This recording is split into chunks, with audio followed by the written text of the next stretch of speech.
پاکستان میں اسموگ کی وجہ سے ہر 10 میں سے 7 افراد کو کھانسی، نزلہ اور سانس لینے میں دشواری کا سامنا ہے۔ یہ بات عالمی ادارے اپسوس یعنی IPSOS کی رپورٹ میں بتائی گئی ہے۔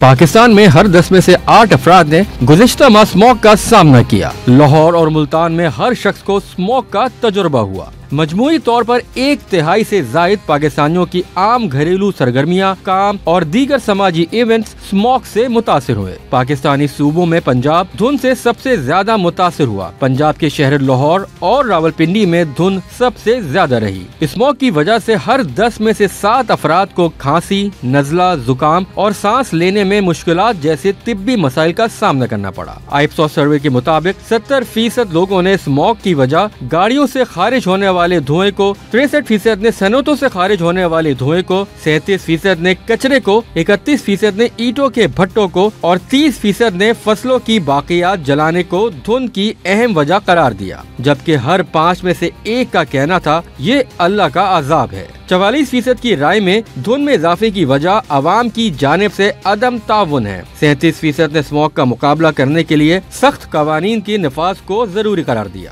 ہر 10 میں سے 8 افراد کا کہنا ہے کہ اسموگ کا مقابلہ کرنے کے لیے انہیں خود بھی اپنا کردار ادا کرنے کی ضرورت ہے۔ IPSOS کے مطابق سروے میں وفاقی دارالحکومت اسلام آباد اور 4 صوبوں سے 1000 افراد نے حصہ لیا۔ IPSOS نے یہ معلومات 18 سے 22 نومبر کے دوران اکٹھی کی۔